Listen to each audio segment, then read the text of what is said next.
Hello femmes, aujourd'hui on se retrouve pour une nouvelle vidéo YouTube. Donc moi c'est Malik Zareti, je suis danseur, chorégraphe, movement director, prof de danse à l'international. Je viens de Belgique mais je travaille en Europe, parfois hors Europe, c'est cool quand ça arrive.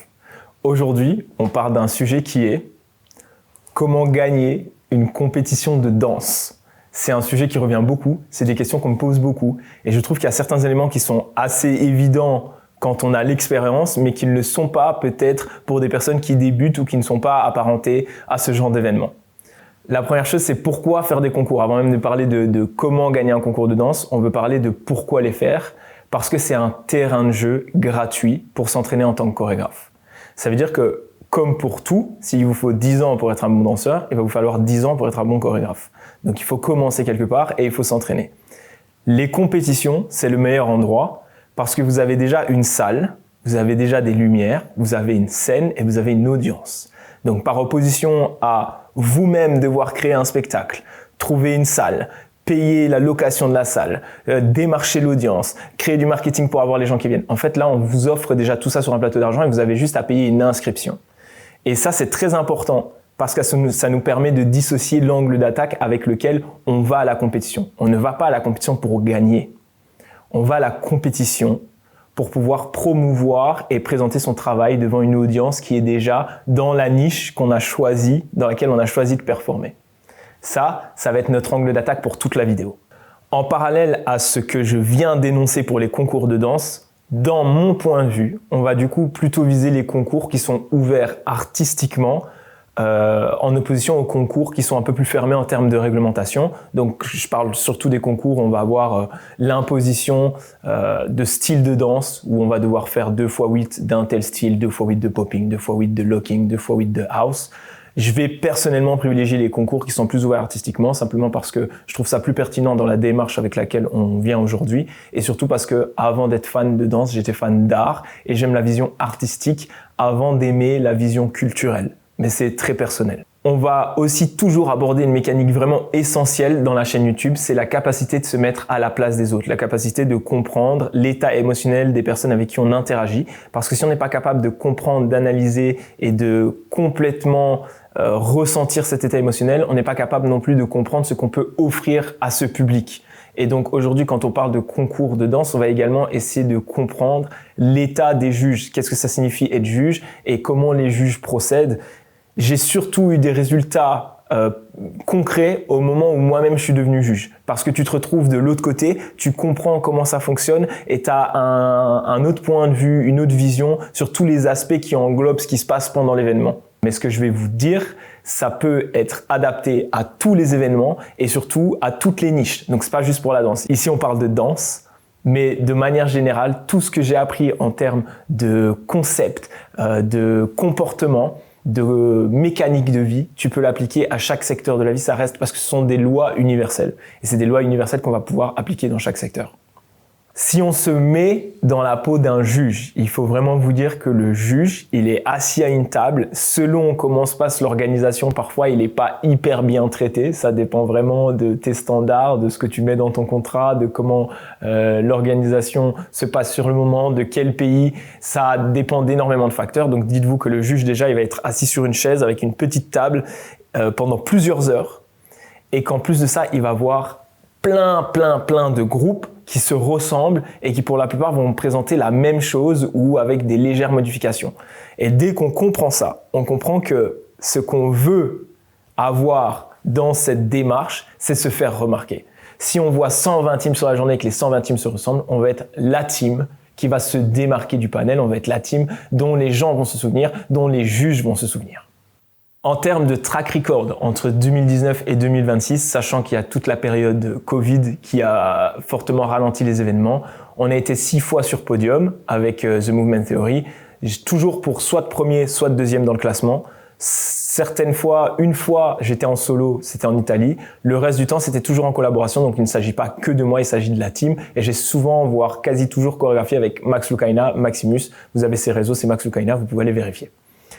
À la suite et en parallèle de ces différents podiums en tant que participant, j'ai été appelé pour juger et à l'heure actuelle, j'ai été juge 12 fois pour le World of Dance et donc j'ai été juge en Belgique, aux Pays-Bas, en Allemagne, en Suisse, en France, en Ukraine pendant la guerre et en Pologne. Donc vraiment aujourd'hui, je vais vous parler d'un sujet que je connais. La question du jour, c'est pourquoi vous ne gagnez pas. Mais encore plus que ça, c'est pourquoi vous perdez toujours. Parce qu'il y a une différence énorme entre gagner et perdre. Gagner, ça veut dire que vous êtes premier. Mais toujours perdre, ça veut dire que vous n'êtes même pas dans le top 8. Et je trouve qu'au-delà du top 8, il faut commencer à se poser des questions sur la façon dont on aborde le projet et l'exécution mise en place et le système mis en place pour arriver à nos objectifs. Donc là, on va surtout parler de comment se retrouver dans, on va dire, le top 5. Le top 5, allez. La première chose à savoir, comme pour beaucoup d'aspects dans la vie, il y a l'objectif, et souvent pour évoluer par rapport à l'objectif, vous voulez travailler sur un axe en parallèle. Qu'est-ce que je veux dire? C'est que si vous voulez être musclé, vous ne pouvez pas juste avoir comme objectif d'être musclé. Vous allez devoir travailler sur bien dormir et bien manger. Et on ne se rend pas toujours compte que l'axe qui est en parallèle, c'est sans doute souvent l'axe primordial. Aujourd'hui, c'est la même chose et ça rejoint ce que j'ai dit dans l'intro. C'est que pour gagner un concours, on ne va pas se focus sur gagner le concours, on va se focus sur impacter le concours. Pourquoi? Parce que quand vous voulez gagner le concours, vous allez absolument tout faire dans votre approche mentale pour correspondre à ce que le concours demande, pour essayer ce qui a déjà fonctionné, ce que les autres font. Ça ne correspond pas forcément à ce que vous êtes. Si vous n'êtes pas aligné, ça ne marche pas. Donc, on va d'abord se concentrer sur impacter et qu'on se souvienne de nous. Donc, premier point, l'important, c'est qu'on se souvienne de vous. Non pas de gagner, non pas d'avoir des résultats, c'est impacter, montrer votre travail de qualité et qu'on s'en rappelle idéalement positivement. Si on est en accord avec ce premier concept qui est qu'on ne veut pas gagner, mais qui est qu'on veut que les gens se souviennent de nous, l'idée maintenant, ça va être d'apporter de la qualité avec ce qu'on propose authentiquement. D'accord? Et c'est ça qui va nous permettre, en combinaison, d'avoir des bons résultats. On va avoir création, exécution, performance. Le plus important, ça va être l'exécution. Mais je vais détailler chaque terme et on va voir comment on procède avec. La première étape que vous voulez mettre en place, c'est la création. La création, c'est l'essence même du travail et souvent, ça repose sur le chorégraphe. Donc, c'est la vision artistique de ce qui va être mis en place. La création, pour moi, elle passe par deux axes. Soit vous voulez être dans l'innovation, soit vous voulez être dans le cliché, ou en tout cas correspondre à quelque chose qui a déjà été fait.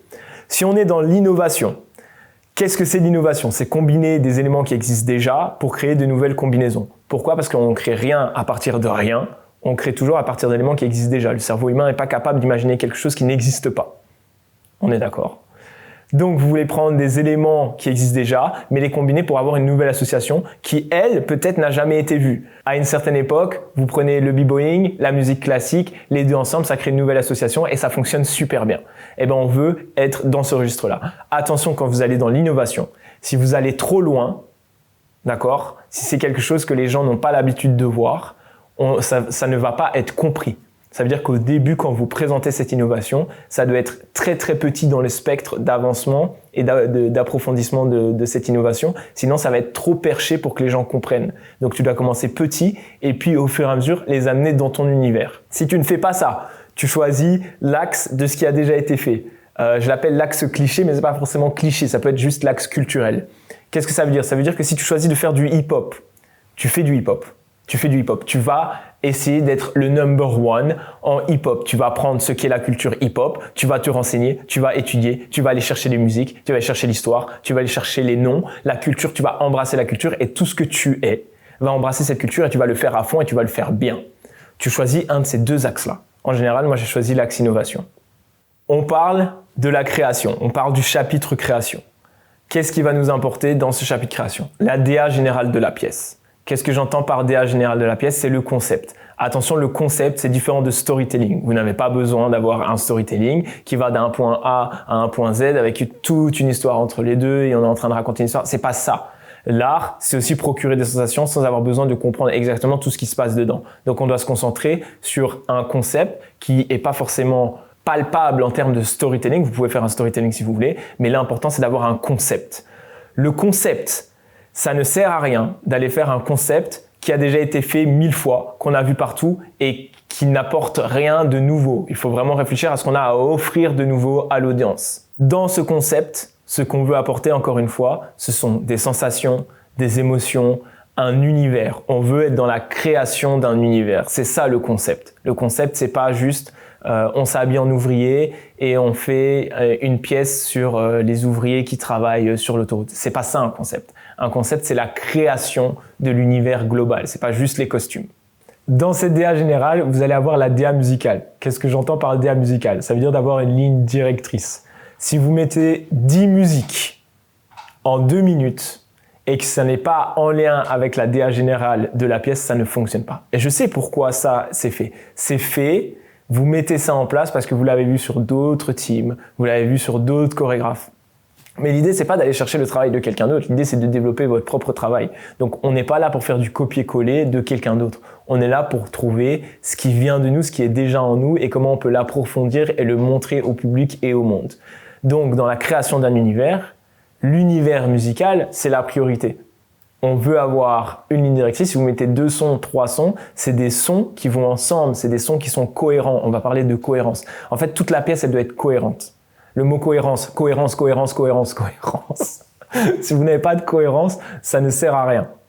Dans cette DA musicale, il existe plein de relations différentes avec la musique, mais beaucoup moins dans la culture hip-hop, puisque la culture hip-hop, on comprend quand même que ça n'est pas la danse et la musique, c'est la musique qui donne naissance à la danse. Donc, votre rapport à la musique, c'est aussi une de vos priorités dans la création de la pièce. Maintenant, selon votre approche et les nuances et les différences de couleurs que vous amenez dans votre approche chorégraphique, évidemment, on a différentes relations avec la musique que vous pouvez aller chercher et être inspiré peut-être par des mondes comme la danse contemporaine. Toujours être bien conscient qu'en général, dans le monde hip-hop, on apprécie et on reconnaît et on légitimise totalement et on a besoin de cette plus-value d'un rapport à la musique, d'un mouvement qui traduit la musique.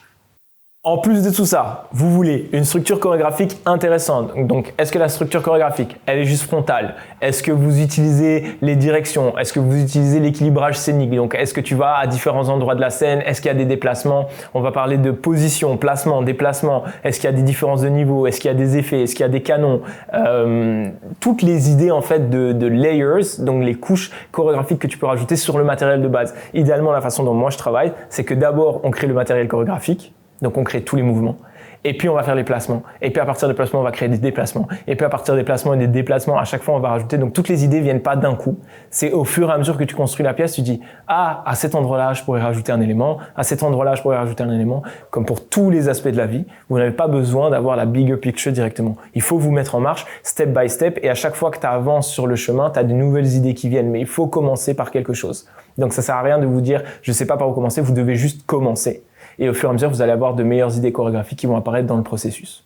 En termes de mouvement, de vocabulaire scénique, c'est la même chose. Vous voulez venir avec du vocabulaire qui est propre à vous. On va pas juste faire des mouvements et des steps parce qu'on les a vus sur d'autres danseurs et que ça donne bien.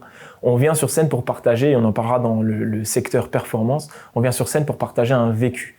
Donc ça ne sert à rien de copier-coller des choses qui ne sont pas de notre histoire. D'abord, tu t'entraînes, d'abord, tu expérimentes plein de choses, et puis quand tu viens sur scène, c'est pour présenter ces choses que tu as expérimentées. On ne veut pas faire les choses dans l'ordre inverse, on fait les choses dans le bon ordre.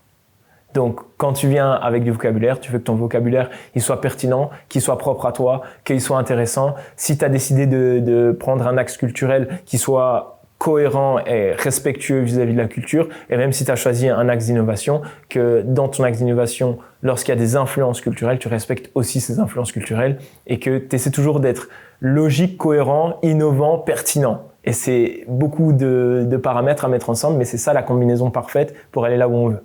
Tout cet aspect création, il repose énormément sur la vision de départ. C'est très important, mais ça n'est pas l'essentiel, dans le sens où l'essentiel, ça va être le chapitre suivant qui est l'exécution.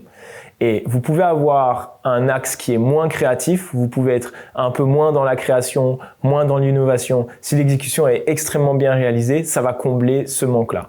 A contrario, vous pouvez être très très créatif, avoir des idées de fou, créer des combinaisons et des associations incroyables et très inspirantes. Si l'exécution elle est très mal gérée, on ne sera pas à même de comprendre ce qui se passe, ce ne sera pas lisible pour l'audience ni pour les juges et donc finalement ça ne sert à rien. Et on va parler de cet équilibre justement dans ce deuxième chapitre qui est l'exécution. L'exécution, c'est l'application de la vision artistique. C'est l'aspect technique et c'est le critère le plus important. En fait, vous pouvez avoir des mauvaises idées. Si l'exécution, elle est au maximum, ça peut vous apporter la victoire et même au-delà de la victoire, parce que c'est pas ça qui nous intéresse principalement, c'est vraiment que les gens se souviennent de nous. Et à contrario, vous pouvez avoir des idées incroyables. Si l'exécution n'est pas au rendez-vous, ben, il va rien se passer parce que personne n'est capable de comprendre ce que vous voulez partager. Et c'est à ça que sert l'exécution. L'exécution, c'est un pont entre vous et l'audience. D'accord ? Et plus ce pont il est solide et grand et bien construit, plus on peut faire passer de messages lourds dessus puisqu'il a la capacité architecturale de contenir ce message.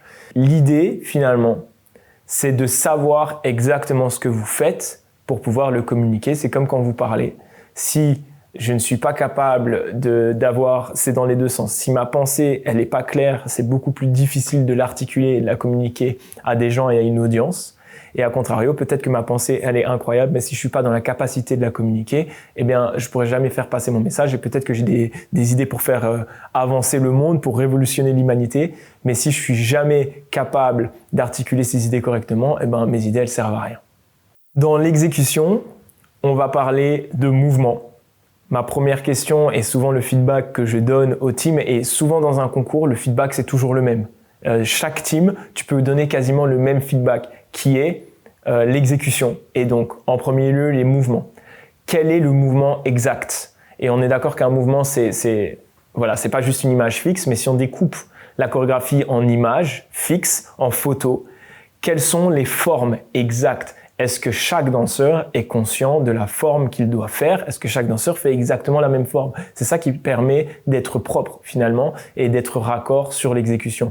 Donc on a ces images, puis dans le mouvement on va voir ton trajet, donc comment tu passes d'une image à une autre. Est-ce qu'on a exactement le même trajet pour chaque danseur ? Est-ce que chaque danseur comprend quel est le trajet qu'il doit faire d'un point à un autre ? Et puis on a la texture, c'est quelle texture on va appliquer à chaque trajet. Est-ce que le mouvement il est sharp, il est net, propre? Est-ce que le mouvement il est continu? Est-ce que le mouvement il y a un rebond dedans? Est-ce qu'il y a un bounce? Est-ce qu'il y a du groove? Est-ce qu'il n'y a pas de groove? Comment on va d'un point à un autre? Qu'est-ce qui se passe exactement? Et l'idée dans une équipe, c'est que tout le monde soit raccord avec ça. Enfin, même chose pour le timing, c'est d'être sûr que chaque danseur comprenne le timing, pas juste la musicalité. Pourquoi ? Parce que quand vous avez le son, vous pouvez être avant le son, vous pouvez être dans le son, vous pouvez être après le son, vous pouvez être donc front beat, back beat ou on beat. Tu veux que tous les danseurs s'alignent sur le bon timing à avoir. Au-delà de ça, comprendre vraiment que c'est un sport d'équipe. Quand vous êtes 20 sur scène et qu'on a 20 personnes qui dansent chacune pour elles, en fait, autant avoir 20 solos. Ça sert à rien de venir en team. L'idée d'être une team, c'est de travailler ensemble. Et donc, on veut absolument avoir une écoute entre les danseurs, c'est-à-dire constamment être conscient que je suis avec mes coéquipiers, que je danse en même temps qu'eux. Je suis conscient du mouvement, je suis conscient du trajet, je suis conscient de la texture, je suis conscient du timing. Et dans tout ça, je fais un effort considérable de conscientisation pour suivre mes partenaires sur scène. Alors, on veut trouver cet équilibre entre création et exécution et donc entre les idées et la façon d'appliquer les idées. Selon les danseurs que vous avez, il faut trouver un équilibre entre ce qui est réalisable ou non et ne pas perdre trop de temps sur des idées qui ne vont pas aboutir. Peut-être l'idée elle est fantastique, mais si elle n'est pas réalisable avec les danseurs que vous voulez, il faut juste trouver une alternative et aller chercher une optimisation de ce qu'on veut proposer. La responsabilité majeure, elle est sur les épaules du chorégraphe. Tu peux faire une pièce incroyable avec des danseurs qui ont un très bas niveau. Pourquoi ? Parce qu'il suffit d'être capable de les coacher, d'avoir une bonne pédagogie, de savoir spécifiquement ce qu'on fait en tant que chorégraphe avec les mouvements pour pouvoir le communiquer aux danseurs. Donc la lisibilité chez les danseurs, elle commence par la lisibilité chez le chorégraphe et ensuite par le coaching et la pédagogie dont on fait preuve pour que les danseurs soient capables d'amener le travail clairement sur scène. Vous connaissez la loi de Pareto. La loi de Pareto, c'est 20% de travail pour 80% de résultats. Ici, dans l'exécution, on va aller chercher l'inverse de la loi de Pareto. C'est-à-dire que vous allez fournir 20% de travail pour 80% de résultats. Ces 80% de résultats, pour arriver à 100%, il vous reste 20% ici. Et pour avoir ces 20% de différence, il va fournir 80% de plus d'efforts. Ces 80% de plus d'efforts, c'est ça qui va faire la différence entre vous et les autres teams. Donc, on ne s'arrête pas juste à avoir un travail qui est correct. On veut être dans le top. Et pour être dans le top, on ne fournit pas juste 20% du travail, on fournit l'entièreté du travail. Ça veut dire que quand vous pensez que vous avez fini, vous n'avez pas fini. Quand tu penses que c'est bon, ça n'est pas bon. Tu peux refaire, tu peux recliner, tu peux revérifier, redouble-check l'exécution de chaque danseur à chaque moment de la pièce. Ça demande énormément de travail, mais c'est ça qui fait la différence. On a parlé des axes de création et d'exécution. La dernière pièce manquante du puzzle, c'est la performance. La performance, c'est comment donner vie à la pièce, comment donner vie à la vision artistique sans altérer l'exécution de celle-ci. Attention, selon moi, la performance est la dernière pièce du puzzle à mettre en place. Ça vient sublimer le travail de création et d'exécution. Ça ne vient pas le remplacer. Si vous mettez tout, si vous concentrez tout constamment sur la performance, vous allez traîner des lacunes en création et en exécution qui vont être encore plus dures à combler par la suite parce que plus on est dans la performance, plus on est dans un personnage, plus on emmagasine des défauts et de la non-conscience de son corps, une inconscience de ce qu'on fait par défaut. Et peut-être que c'est ça qui fait notre character, notre personnage. Mais après, pour déconstruire et être pleinement conscient de chaque mouvement, c'est beaucoup plus dur. Donc l'idée, c'est quand même de faire tout monter ensemble et d'avoir un équilibre sur création, exécution, performance. La performance, la première question, c'est quand commence la performance? Est-ce que la performance, elle commence quand la musique démarre? Est-ce que la performance, elle commence quand on rentre sur scène? Est-ce que la performance, elle commence quand on est en backstage? Est-ce qu'elle commence quand on arrive sur le lieu du concours? Est-ce que la performance, elle commence pas même le matin même quand on se lève? Ou est-ce que la performance, elle n'avait pas toujours lieu? Est-ce qu'on n'est pas toujours en performance? Et quand vous venez sur scène, du coup, c'est juste l'extension de votre authenticité que vous mettez sur scène. C'est une grande question à laquelle il faut répondre. Dans tous les cas, l'idée, c'est de commencer et terminer la performance. Ça veut dire que le body language, le comportement, l'attitude, les mouvements, la façon de penser, tout ça va servir ou desservir la performance et il faut se mettre d'accord dessus et être sûr que ça a un impact positif sur l'entièreté de la pièce. Règle d'or, ne jamais perdre la performance.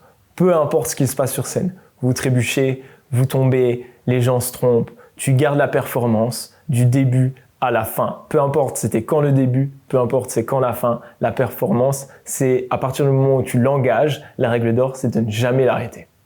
Deuxième point pour la performance, c'est l'authenticité.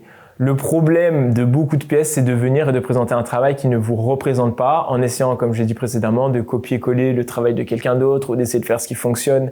L'idée, c'est de venir avec votre vécu. Plus jeune, une des premières phrases qu'on m'a dit, c'est « l'art n'est rien pour qui n'a rien à dire ». Donc quand vous venez sur scène, c'est pour parler de vraies choses, c'est pour parler de vécu réel et authentique et donc de se plonger dans des vraies émotions que vous avez vécues. D'abord, on va vivre sa vie. D'abord, on emmagasine les expériences. Et puis, on vient sur scène partager ses expériences. Monter sur scène et venir avec un mauvais jeu d'acteur en parlant de choses qu'on ne connaît pas, ça ne marche pas et ça ne marchera jamais. Ça se ressent. Donc, vous voulez venir sur scène et être authentique à vous-même, aller chercher dans votre propre vécu ce que vous avez envie de partager. L'art, c'est un exutoire. C'est une façon aussi d'exorciser ses démons. Donc, allez chercher ce qu'il y a dans vos tripes, allez chercher ce qu'il y a en vous et venez le partager sur scène. N'essayez pas de faire ce que les autres font.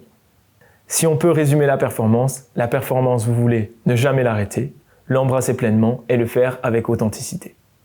Pour résumer tout ce qu'on a vu aujourd'hui, les concours de danse, c'est surtout en premier lieu un terrain de jeu pour vous évoluer chorégraphiquement et pour vous présenter votre travail à une audience. Ça va vous permettre d'être connu, ça va vous permettre d'aiguiser votre patte chorégraphique et c'est une très très belle opportunité à saisir. 2. Ne pas essayer de rentrer dans un objectif de victoire parce que ça va dénaturer votre travail chorégraphique. Il faut venir avec ce qu'on a à proposer et l'amener à une qualité qui fait que ça nous rapporte par conséquent une victoire ou une certaine reconnaissance. 3, c'est comment bien travailler sur la pièce entière. On va avoir l'axe création. Soit vous embrassez quelque chose qui existe déjà, soit vous êtes dans l'innovation. Si vous êtes dans l'innovation, vous n'allez pas très loin, vous essayez de rendre ça cohérent pour le public. Si vous êtes dans quelque chose qui existe déjà, vous poussez le curseur au maximum pour être le number one dans cet aspect qui existe déjà. Ensuite, vous avez tout l'aspect exécution. L'exécution, on veut être sûr que ce soit le critère principal à mettre en place et que ce soit le critère sur lequel vous allez vous concentrer le plus. Et enfin, on a la performance. Et la performance, c'est simplement arrêter d'inventer quelque chose qui ne vient pas de soi et s'investir à fond soi-même en osant être vulnérable et présentant ses propres expériences. Si vous alignez tous ces éléments-là ensemble, vous aurez de meilleurs résultats. L'idée est toujours de pousser le curseur au maximum dans chaque chapitre que j'ai soulevé aujourd'hui. J'espère que la vidéo vous a aidé ou vous a plu. Si je peux vous faire gagner du temps, c'est toujours un peu l'objectif principal quand je fais ces vidéos. Beaucoup d'amour pour vous et see you, femme.